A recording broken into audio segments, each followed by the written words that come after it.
Happy New Year! I'm glad to be back and happy to see you in 2022. So if you follow my Instagram, you'll have seen a post that says Happy New Year. And usually the last few years, what I've been doing in anticipation for the new year is picking a word where that becomes like my word for the year, setting an intention, and that's what I want to attract. I definitely struggled this past week, the end of 2021, trying to figure out what is my word.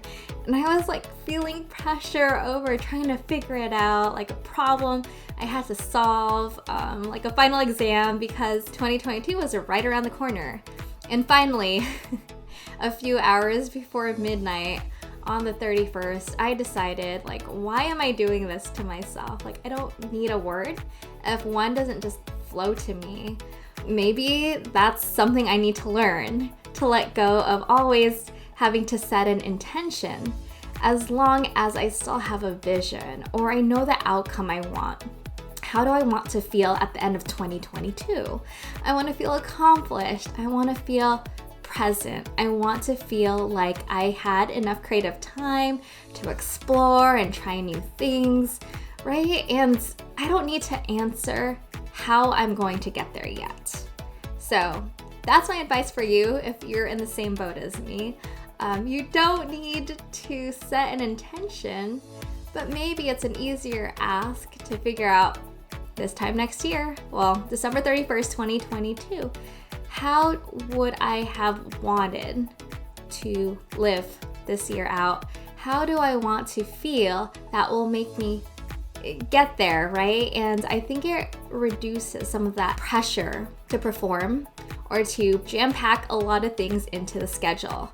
And I did this last year, and I definitely felt like near burnout because of it, because I said yes to so many things. Then I had uncomfortable conversations of letting things go and really exploring for myself. Like, I loved all the things I did, but just because I love and said yes to the things that were a hell yes, it doesn't necessarily mean I still had to do all of it, right?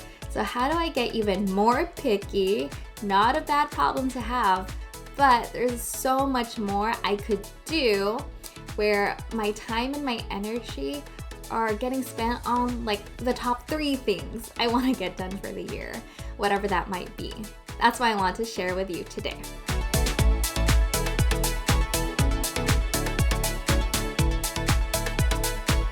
Hi, I'm Leah Federhoff, a writer, user experience designer, and life strategist, and I want to inspire you to thrive in work and life. A few weeks ago, back in middle of December 2021, I had a 2-part video about designing for the life you want. I covered the design framework, the double diamond, with a series of 4 steps or phases: discover, define, design, and deliver. And I truly believe in any project I've ever worked on that 80% of where your focus needs to be for any design is really understanding the why and the problem, or spending a lot of time in the discover phase. And for me, that's kind of what I've adjusted to. So with any design problem, the more ambiguous it is, or the more, like solutions there could be to a problem, the longer that discovery phase might take. And if you think about this in life, right, you also go through your own discover phases or just different milestones from the past that contribute or lead to the life you have now. Some of those pivotal moments or decisions you made, right, that really changed your life trajectory. So you're living where you are, you have a partner instead of like a different partner.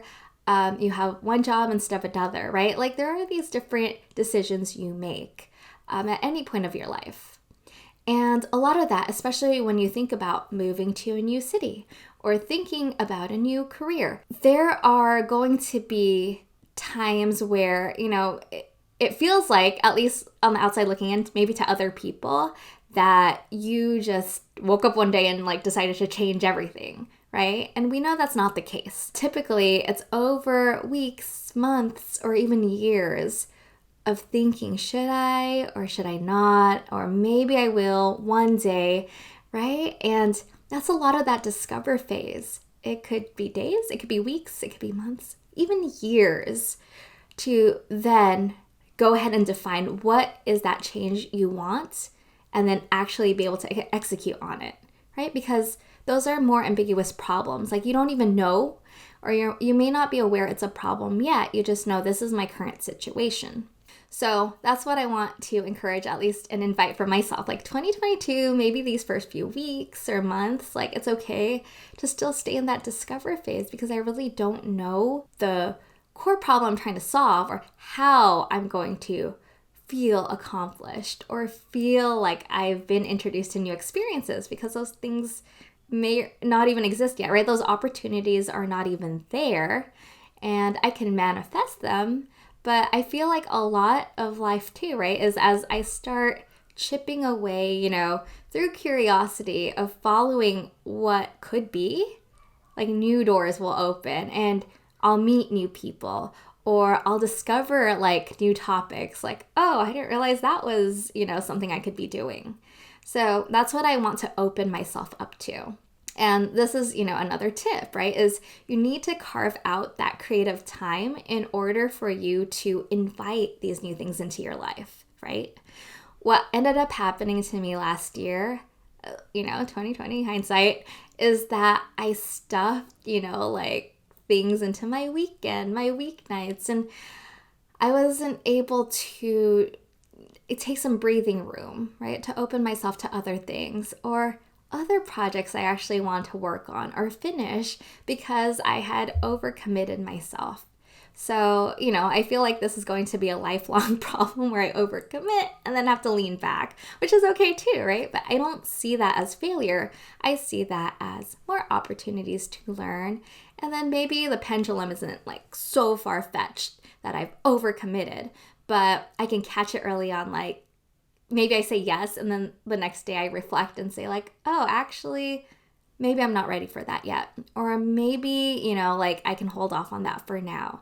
But I need the time and space to be able to, absorb that and feel that I have overcommitted or I'm at risk of doing that.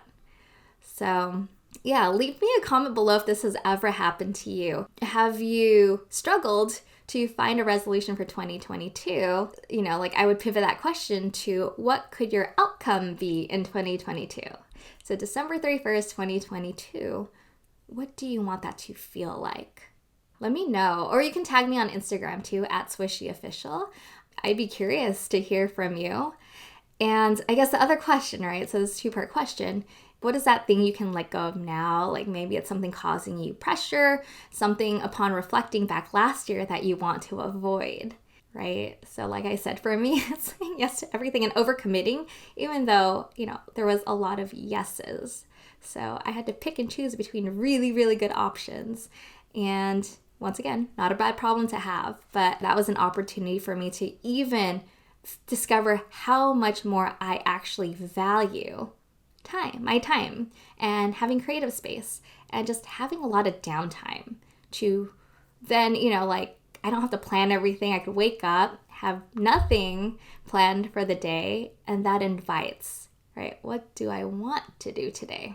So yeah, kind of taking my own advice, really. One other thing I want to mention is that it was my daughter's birthday today. Well, it is still her birthday today. I'm doing this recording in between decorating, the house for a small party, just for family. And then we have early dinner plans. But we went shopping for party decorations this morning, and she was helping me unload the cart during checkout. And one of the tags just happened to hit my eye. So I don't know if you can see it, but it's pretty red. And I can tell you that moment, right?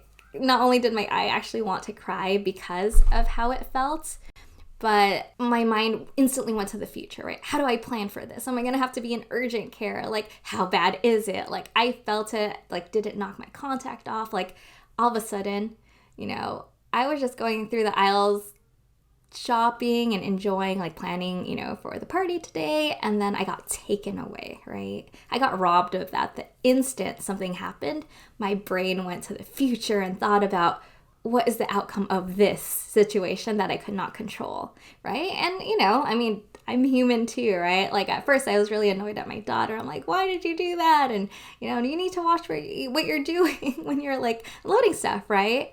But these things happen. I, couldn't control that. And, I was able to check out with one eye covered.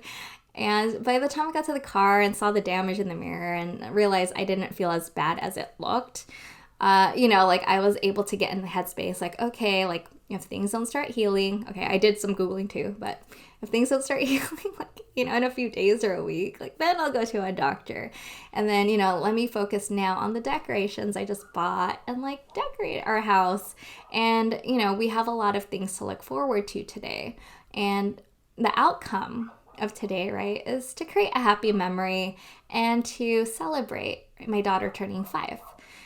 I wanted to be present for that. And yeah, it takes time, right, to readjust and pivot and go from that frustration or that tension in life to come back to, no, this is not the outcome I want. I want to be present. I want to enjoy this moment, right? And I had to do what I needed to do for myself too, right? A quick mindfulness meditation, running through my head things I'm grateful for, really paying attention to just putting party banners up or blowing a few balloons, right? And, just starting to decorate the house, shifted that mindset.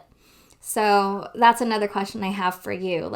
What is something that could be your go-to when you notice, right, getting pulled out of that present moment? And, your brain starts just going rapid firing over other things that take you out of that, right? And then how do you come back and remember your outcome and remember now, right? Now is that decision. What do you want to do now that the situation that was out of your control happened? So anyway, big things in store for 2022. That's my story. I'm going to celebrate my daughter after this.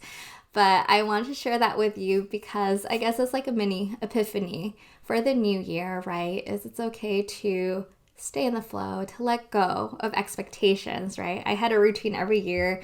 Now it feels messy because I don't have a word for the year, but that's okay, right? And through this, I am learning something new, whatever the outcome will be, and you're along for this ride too. And I hope you find it also in your own journey or life situation that maybe some of what I'm saying also resonates with you and helps you, right? Figure out where do you want to put your focus on for today or this first month. And yeah. Oh, I'm also excited to announce that Swishie.com is getting a makeover soon, so stay tuned for that. I've partnered with a really awesome website designer and my friend Tess, who does really beautiful illustrations. So yeah, look forward to that. So if you enjoyed this, watch and subscribe to all of my other Swishie channel episodes. And I have new episodes every Tuesday. If you're looking for more resources to thrive in work and life, check out Swishie.com and sign up for my newsletter, where you can also receive a free guide, a checklist for becoming more self-aware. Thanks for watching and see you next time on Swishie.